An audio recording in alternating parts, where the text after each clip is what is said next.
जो हमारे like minded लोग हैं, यानी एक दृष्टि से सोचने वाले लोग हैं, उनको मिला के हमने एक मजबूत संगठन किए। उसको देखकर उसका नाम रखा गया इंडिया। इंडिया को देखते ही वो घबरा रहे, अरे अब इंडिया छोड़ दो, भारत नाम रखो, तो भारत नाम रखने के लिए आ रहे हैं। संविधान में है इंडिया मीन्स भारत, ये दोनों शब्द है। भाई आपको क्या एतराज? हम भारत जोड़ो पहले ही बोल रहे हैं, लेकिन आप कुछ ना कुछ नया लाने की कोशिश कर रहे हैं।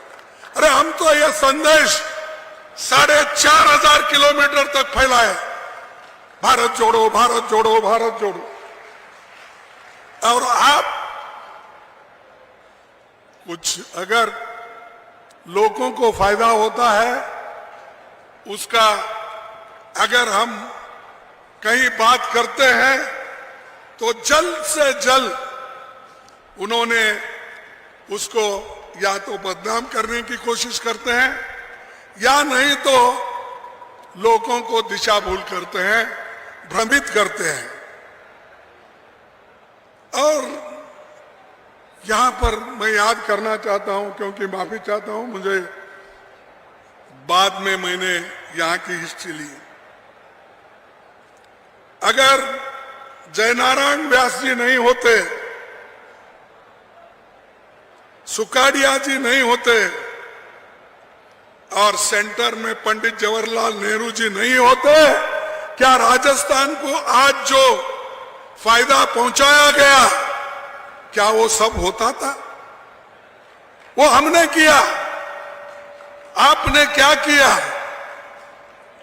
कुछ नहीं, कांग्रेस को गालियां दे। उन्होंने ये बोला, इन्होंने या तो धर्म के नाम पर इकट्ठा करो हिंदू मुसलमान, हिंदू मुसलमान। क्या है भाई? अरे देश के गरीबों को कैसा बचाएंगे ये बोलो, उनका पेट कैसा भरेंगे ये बोलो, उनको नौकरी कैसा देंगे ये बोलो, और महंगाई को कैसा खत्म करेंगे ये कहो। सिलेंडर 500 रुपए में कब देंगे सारे भारतवासियों को वो बोलो। हमारे गहलोत जी ने तो 500 रुपए सिलेंडर का किया नहीं किया? अरे क्यों यहां बोल रहे हो और पीछे जो महिलाएं लिए हैं वो बोल रही नहीं? 500 रुपए सिलेंडर किसने किया? कांग्रेस ने किया। और हम लोगों को आप बार बार पूछने का बंद करो, तुम्हारा काम तुम करो। तुम्हारे को अधिकार मिला है, गालियां देने के लिए नहीं मिला। दूसरों को द्वेष रखकर उनको जेल में डालने के लिए नहीं मिला, रेड करने के लिए नहीं मिला। हमारे लोगों को डरा डरा कर इनकम टैक्स छापे, सीबीआई केसेस, ईडी केसेस। अरे मैं पहली बार सुना।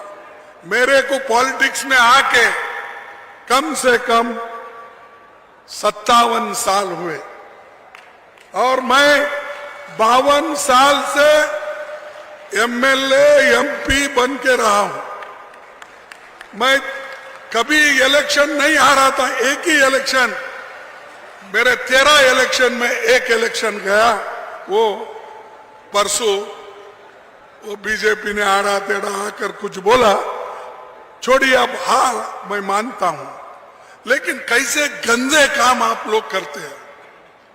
कभी ईवीएम, कभी आरएसएस को उपयोग करते हो, कभी धर्म को उपयोग करते हो, कभी धर्म के नाम पे आप वोट बांटने की कोशिश करते हो। कुछ नहीं मिला तो कहां से तो कहां कुछ लाते हैं।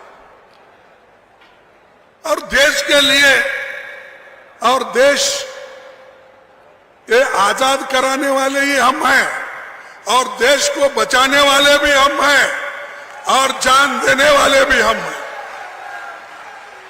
देश के आजादी के लिए आप लोगों ने कुछ किया है? बीजेपी वालों ने।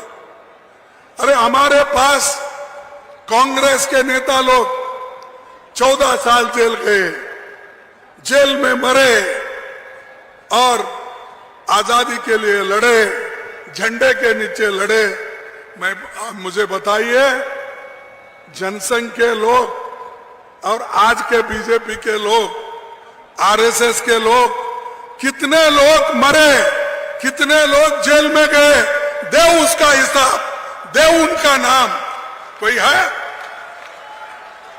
तुम्हारे पास देश के आजादी के लिए कोई नहीं लड़ा, देश एक रखने के लिए कोई नहीं लड़ा।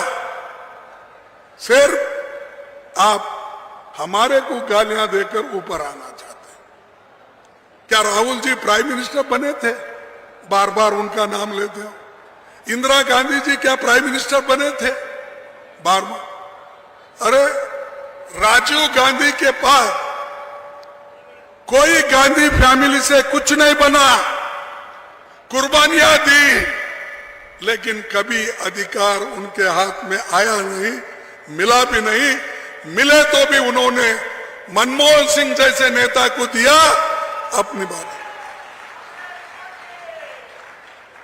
और इंदिरा गांधी जी देश के एकता के लिए गोलियां खाई। एक उनका बॉडीगार्ड ने उनके सीने में 36 गोलियां मार के उसकी हत्या की। राजीव गांधी जी को, देश के एकता के लिए लड़ने वाला राजीव गांधी, उसके एक महिला ने हार डालने के उन्होंने एक बहाना किया। जब मानव बम अपने पीछे कमर को बांधकर वो हार डालने जाके उनको खत्म कर दिए और राजीव गांधी जी के देह के अंग के टुकड़े टुकड़े टुकड़े हो गए। ये देश के लिए देन है। और उनको बोलते कि वो खानदानी, वो अपने लिए करते हैं और गांधी परिवार के लिए करते हैं। ये गांधी परिवार तो देश के लिए आजादी से लेकर अब तक वो लड़के मरे एकता के लिए। और तुम्हारे पास कोई एक, तुम्हारे घर में, मैं अब ये बोले तो वही बड़ी बात होती है, अच्छा नहीं, छोड़ देता हूं उसको। तो तुम्हारे पास तो कोई नहीं है बोलने का भी, आपके पास कोई एक आप हकदार भी ना हो। इसीलिए मैं आपसे विनती करूंगा कि आप एक होकर फिर से कांग्रेस पार्टी को वापस लाइए, जिताइए। आज जो सहूलतें आपको मिल रही है, इससे भी ज्यादा सहूलतें आपको दिलाएंगे। यह हमारा वायदा है।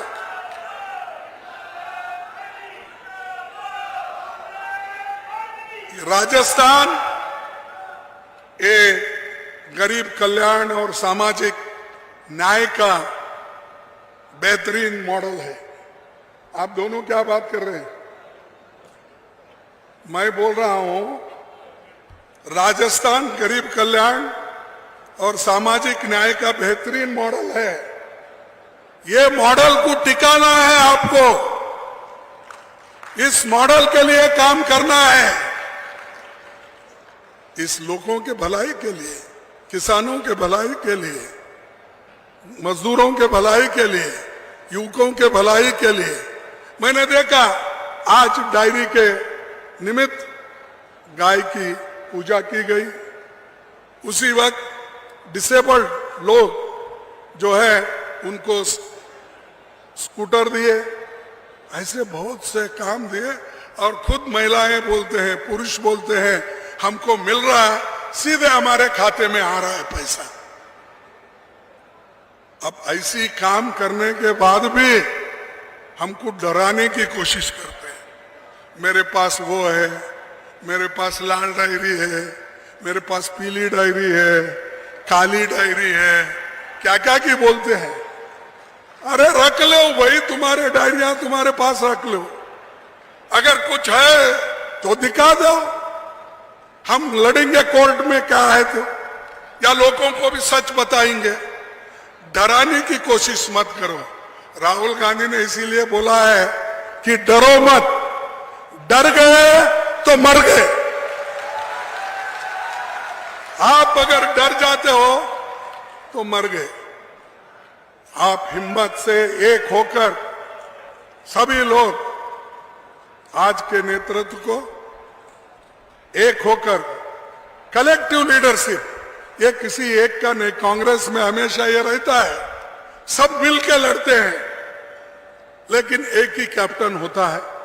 आज तो काम जो हो रहा है, जो चीफ मिनिस्टर के नेतृत्व में वो हो रहा है, उसके लिए हम सभी लोग मदद करना चाहिए और लोगों को ये बताना चाहिए कि कांग्रेस की सरकार फिर से आती है, सब सुखी और समृद्ध बनते हैं। ये एक मैसेज आपको देना है।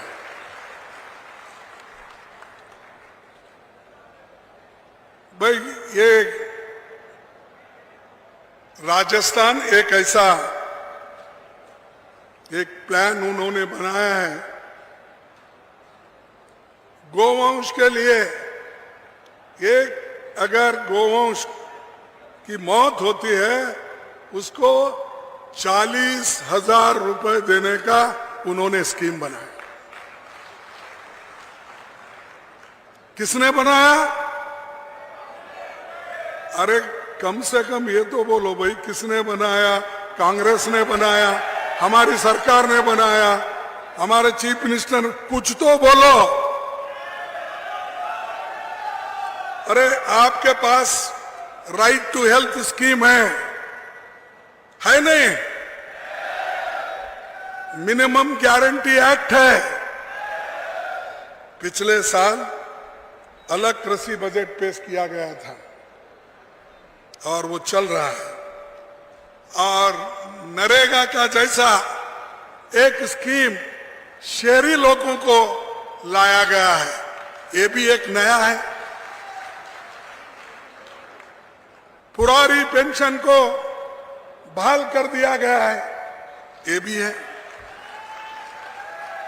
ये तो लंबी लिस्ट है, मैं उतना सब नहीं पढ़ता क्योंकि लिस्ट इतना लंबा है।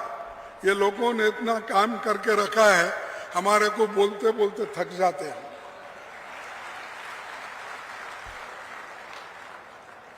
और मोदी सरकार राजस्थान को कुछ नहीं दे रही।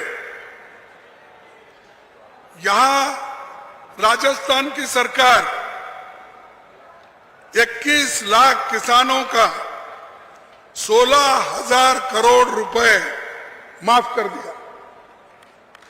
माफ कर दिया नहीं? 44 लाख किसानों को 76,333 करोड़ कृषि ऋण भी माफ किया। और जो आज पानी के लिए भी हम लोग तड़पते हैं, और यहाँ जो नहर बना है, इंदिरा गांधी नहर, और 3 है ऐसे ही जो आपके पास है, मेरे पास भी उसका लिस्ट है, लेकिन उतने सब पढ़ने नहीं जाता। लेकिन आपके पास सेंट्रल गवर्नमेंट से आपको क्या मिला? नरेगा का दाम जल्दी नहीं भेजते, पीने के पानी के लिए पैसे नहीं देते, किसानों के खेतों के लिए अगर हम योजना बना के उनको भेज दिए कि उन किसानों को खेत के लिए पानी देना, वो पैसे भी नहीं देते। फिर किस काम के हो सेंट्रल गवर्नमेंट?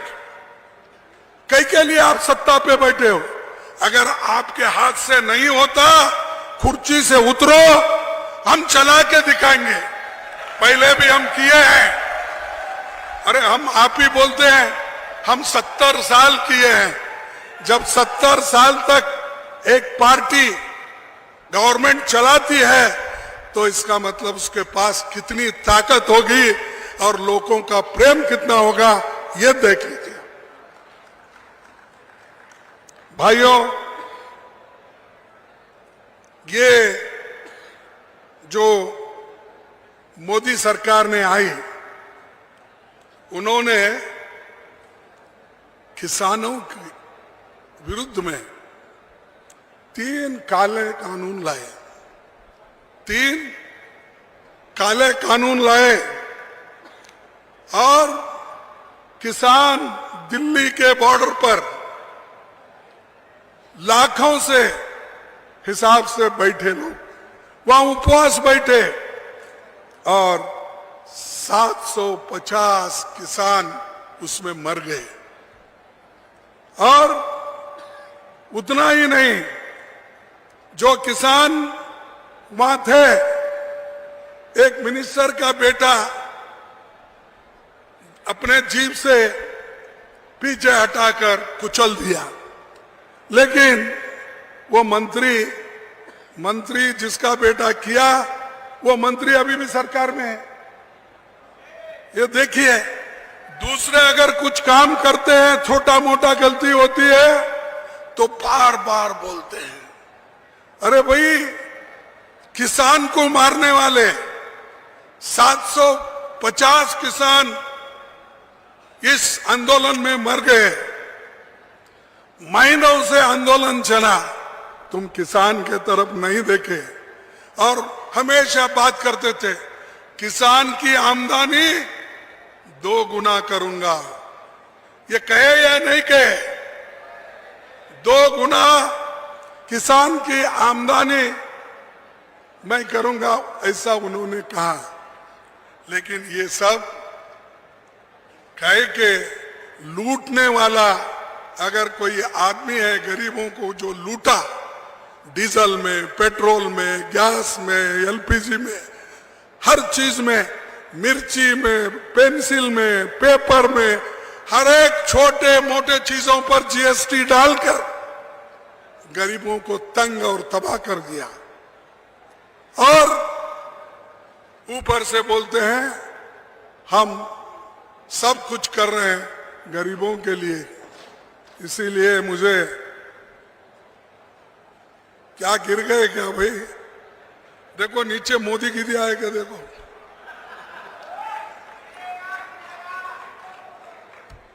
तो एक शेर याद आ रहा मुझे, ये काफिले वालों तुम इतना भी नहीं समझे, ये काफिले वालों तुम इतना भी नहीं समझे, लूटा है तुम्हें रैजन ने रैबर के इशारे पर। रैबर कौन? मोदी जी। उन्होंने लूटा, उनको इशारा किया गरीबों को लूटो लूटो लूटो। फाइनेंस डिपार्टमेंट टैक्स डाल के लूटते लूटते लूटते गई। अब लोग इतने गरीब बने, अब सिर्फ उनके शरीर से खून निकलना बाकी है। तो इसीलिए उन्होंने बहुत कुछ कहा, लेकिन एक काम भी उन्होंने नहीं किया। मैं थोड़े से गिनता हूं, क्योंकि जहां भी अपने नड्डा साहब जाते हैं, जहां भी मोदी साहब जाते हैं, आजकल हमारे डिफेंस मिनिस्टर भी जरा बोलने लगे हैं, पहले पीछे थे, जरा आगे वो साथ साथ में जा रहे हैं। तो उन्होंने ये कहा था हर साल 2 करोड़ नौकरियां देंगे। कहा था या नहीं? आपको मिले होंगे 2 करोड़, इसलिए कमजोर हो। नहीं मिले? अरे एक देश का प्राइम मिनिस्टर 140 करोड़ का नेता, वो कैसा झूठ बोलता है? आप लोग झूठ बोल रहे हैं। वो 2 करोड़ नौकरियां लेके नहीं दिया बोल के बोल रहे हैं, ये झूठ है। पाप बेचारा, उन्होंने तो मोदी जी तो सबको नौकरियां देता हूं बोल के 2 करोड़ बोला, वो कैसा झूठ बोलता है? आप में कुछ गलती होंगे। आप देखो कहीं कहीं अगर अपॉइंटमेंट ऑर्डर्स गिरे हैं तो निकाल के देखो। क्या एड्रेस गलत है क्या देखो। और 15 लाख रुपए हर एक के घर को देने का उन्होंने वादा किया या नहीं किया? मिला? फिर कौन झूठ है? क्या मोदी झूठ है क्या आप झूठ है? क्योंकि ये तो उन्होंने बोले सो है, हम कोई नहीं बोले। तो मैं पूछता हूं 15 लाख भी किधर गए? फिर किसानों की आमदनी दोगुनी, वो तो गया ही चलेगा। नोटबंदी से मैं भ्रष्टाचार निकालता हूं, टेररिज्म खत्म करता हूं और देश को खुशहाली की तरफ ले जाता हूं, उन्होंने कहा। अब नोटबंदी होने के बाद आप सच सच बोलिए, भ्रष्टाचार मिट गया? और जो उन्होंने टेररिज्म की बात की थी, क्या कश्मीर में टेररिज्म बंद हुआ? क्या बॉर्डर पे बंद हुआ? नहीं। तो किसने झूठ बोला? मोदी ने बोला। और माताओं बहनों, महंगाई से छुटकारा तो हमको पाना है। हम राज्य में जहां जहां है हमारे लोग कोशिश कर रहे हैं, लेकिन इन्हों उसके बारे में कभी सोचते नहीं। टोमेटो की कीमत कितनी हो गई सोचते नहीं, प्याज की कीमत कितनी हो गई सोचते नहीं, दाल की कीमत क्या हो गई सोचते नहीं, तेल की कीमत क्या हो गई सोचते नहीं। सिर्फ वो यही सोचते हैं आगे के चुनाव कैसा लड़ूं। इसीलिए इधर पार्लियामेंट चलता है तो वो हर जगह घूमते हैं। अब राजस्थान में आए, इलेक्शन की बात करें, नड्डा साहब बने, उन्होंने भी इलेक्शन की बात करें, छत्तीसगढ़ में गए, इलेक्शन की बात करें, हर जगह कहीं भी जाते हैं इलेक्शन।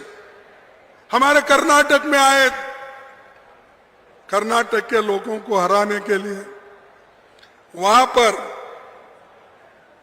उन्होंने दिल्ली से आकर गली गली घूमे, दिल्ली से आकर कर्नाटक के गली गली में घूमे, पाद यात्रा किए, कार में हाथ हिलाते फिरे, हाथ हिलाए, लेकिन लोग एक वोट नहीं दिए उनको। 135, अब एक ज्यादा 136 एमएलए हमारे चुन के आए, उन्होंने आए, नड्डा साहब आए, सब मिनिस्टर्स वहां आए, 66 सीट लाए, 66 सीट। अब लोग, इसका मतलब लोग नहीं चाहते, और खुद उन्होंने ही प्रचार किया। अगर कोई और करता तो हम कहते थे, खुद उन्होंने ही प्रचार किया हर जगह जाके। अब खुद मेरे बेटे के कॉन्स्टिट्यूंसी में 3 दफा आए और 3 दफा आके सबको बोला, अरे बाप को तो हम दिल्ली भेजे, उसके बेटे को भी घर को भेजो, यही उनका भाषण था। लेकिन मेरा बेटा जीत के आया, मिनिस्टर बना, उसका भी ये 3रा टर्म है। अरे हमको कोई, तुम झूठ बोल के हराने की कोशिश करते, लेकिन कभी हम हमारी हिम्मत छोड़ने वाले नहीं है। एक आपको बताऊंगा, और उन्होंने हर में फसल बीमा योजना में भी 35,000 करोड़ रुपए बड़े कंपनियों को उन्होंने फायदा करके दिया। किसान बीमा योजना किसानों के लिए बोला, लेकिन फायदा किसको हुआ? ये बड़े बड़े कंपनियों को जो क्रॉप इंश्योरेंस करते हैं, उनको ये 6-7 साल में 35,000 करोड़ रुपए का फायदा हुआ। तो ये गरीबों की, किसानों की भलाई करने वाले। तो भाइयों, मैं यही कहूंगा कि ऐसे सरकार को आगे 2024 में भगाना है। आप भगाएंगे या नहीं? निकालेंगे या नहीं? निकालेंगे। जरा जोश के बोलो भाई। मेरे जैसा 82 साल का आदमी की आवाज जोर से निकलती है, आप बैठे से कुई कुई कर रहे, क्या समझ में नहीं आ रहा।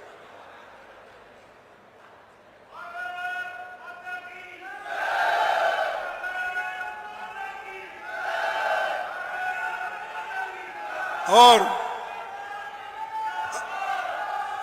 जहां जहां हमारी सरकार आती है तोड़फोड़ करते हैं। अब कहां हम बहुमत से जीतते हैं? कर्नाटक जीते, मध्य प्रदेश जीते, मणिपुर जीते थे, गोवा जीते थे। हर जगह कहां हम जीत आए थे वहां उन्होंने तोड़ा, पैसे देकर तोड़ा, किसी जगह झूठ बोल के तोड़ा, किसी जगह उनको कुछ और चीजें बोला। तो ऐसा बोल के हमारे सरकारें तोड़ दी। अरे जमहूरियत में, लोकतंत्र में जो लोगों के तरफ से चुन के आते हैं उनको तोड़फोड़ करके आप हुकूमत बनाते हो और ऊपर से नीति की बात करते हो। अच्छा गनीमत है गहलोत ने अपनी सरकार को बचा लिया, नहीं तो ये भी चले जाती थी, ये भी चले जाती थी। यहाँ के आप नेता लोग, एमएलए, हमारे जो भी कांग्रेस के कट्टर जितने भी अभिमानी हैं, स्वाभिमानी हैं, उन्होंने अपने सरकार को बचा लिया। इसीलिए आज दूध का उत्पादन, क्रेडिट कार्ड, ये सारी चीजें जो हो रही है उस वजह से हो रही है। तो ये मुल्क को सब तोड़ने वाला है। मणिपुर में दंगे हो रहे, एक दिन पार्लियामेंट नहीं आए और उसके बारे में बताया नहीं।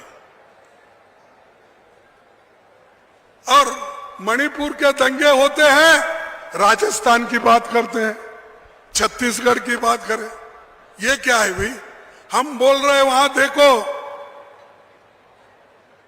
स्त्रियों को नंगे करके फिरा रहे, मार रहे, घर जला रहे, कार जला रहे, सब चीजें हो रही। एक दिन भी उसके बारे में उन्होंने बात नहीं किया। कल पार्लियामेंट 11 बजे शुरू होता है तो 10:30 बजे वो स्टेटमेंट देते हैं, हमको बहुत चिंता है, मणिपुर में ऐसा हो रहा है, बड़ी चिंता मुझे लगी है, बड़ा दुख हुआ, ये बोलते हैं। रोते हैं कभी कभी, वो आंखों से पानी निकलता नहीं मुझे मालूम नहीं, बहरहाल रोते तो रहते हैं। कभी एक बार देखा मैं आंखों में पानी आया सो जब राज्यसभा में मैं पहली बार गया था, और उस वक्त जब विदाई का एक भाषण चल रहा था, उस वक्त बहुत वो कुछ बोल रहे थे, बड़े इमोशनल हो गए थे।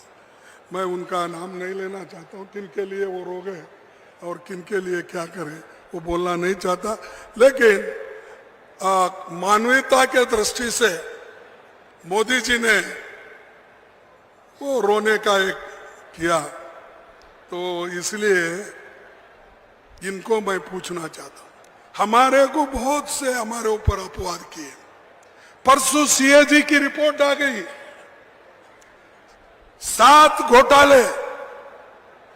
सीएजी रिपोर्ट तो हम नहीं लिखते, उन्हीं के लोग, उनके ऑफिसर वो लोग रहते हैं। 7 घोटालों में 8 लाख 9 लाख का घोटाला उसमें है। क्यों आप एक्शन नहीं ले रहे? क्यों उस रिपोर्ट के तहत आप एक्शन लेकर उनको जेल में नहीं डाल रहे? क्योंकि आप नहीं चाहते। 2G में क्या होगा, कोल में क्या भाई, अब आपका अब देखो, वो तो हो गया, हमारे लिए बहुत बदनामी की आप, लेकिन सीएजी रिपोर्ट तो आपका ही है, आप आने के बाद ही किए हैं। 7 घोटाले हैं, चाहे वो रोड के हो, पोर्ट के हो, और कहीं के हो, सब आपने घोटाला कर। और मैं आखिरी आपको बहुत ज़्यादा देर तक यहाँ बिठाना नहीं चाहता और आपको मैं बोर भी नहीं करना चाहता कि मैं एक बात बोलूँगा। अगर आपको कोई पूछे ये ज़रूर बोलिए, आपका चंबल घाटी परियोजना, इंदिरा गांधी नहर, मेवाड़ यूनिवर्सिटी, मेजापान, एम्स जोधपुर, IIT जोधपुर, इतने लंबे लिस्ट है। सेंट्रल गवर्नमेंट हमारी जब थी कांग्रेस की, ये सब देन किसकी है? हमारी है। तो आने वाले कोई लीडर बार बार आपको पूछे आप क्या करें, तो ऐसे लिस्ट बताओ उनके मीटिंग में, ये क्या तुमने बनाया? पूछो उनको। तो इसलिए भाइयों, मैं एक आखिरी, किसी ने लिखा था, मैं देखा पेपर में तो वो लिख के लाया, तुम बांट रहे हो देश को, तुम बांट रहे हो देश को, हम नहीं। बांट सको हमें, तुम में ये दम नहीं। बांट सको हमें, तुम में ये दम नहीं। तख्त का नशा है बस, तख्त का नशा है बस, देश की फिक्र नहीं। बेरोजगारी, विकास का कहीं भी जिक्र नहीं। कोई नया झूठ बनाओ, सारे पुराने हो गए, क्योंकि जो भी बोलता है वो पुराने झूठ हो गए। अब नए झूठ बोलते जाओ कोई ना कोई। सड़कों पर देखो, बच्चे शाने हो गए। जान भी लगा दो अगर, रुकेंगे एक कदम भी नहीं। संविधान रोशन होगा चाहे रहे हम या नहीं। संविधान रोशन होगा चाहे हम रहे या न रहे। हिंदू, सिख, ईसाई, मुसलमान सब रहेंगे साथ साथ। जब मिलेगा दिल से दिल, तब होगी मन की बात। तो ये मैं कहूंगा, तो ये जो हमने पीड़ा उठाया देश को बचाने का, सोनिया गांधी जी ने त्याग और अपना पूरा इसके लिए समर्पण किया। राहुल गांधी जी ने भी आज वो काम करते, हर जगह जा रहे हैं, लोग से मिल रहे हैं। तो ये हमारा काम है, ये हमारा फर्ज है। अगर कोई पूछे, ये हमारा काम है, हम किए हैं, तुम क्या किए, आप उल्टा पूछ सकते हो। लेकिन वो कभी झूठ बोलने में कभी भी झूठ बोलने में माहिर है वो लोग, क्योंकि वो हमेशा ये बोलते हैं कि 100 झूठ बोले तो ये सच हो जाता। तो इसलिए हम तो हमेशा सच बोलने वाले हैं, गरीबों के काम करने वाले, गरीबों को हिम्मत देने वाले हैं। गरीबों को अगर कोई छेड़ा तो उसकी रक्षा करने के लिए हम हमेशा तैयार है, हमारी सरकार तैयार है। तो इतना कहते हुए मैं आपको सभी को धन्यवाद देता हूं। आप शांति के साथ मेरे भाषण सुने।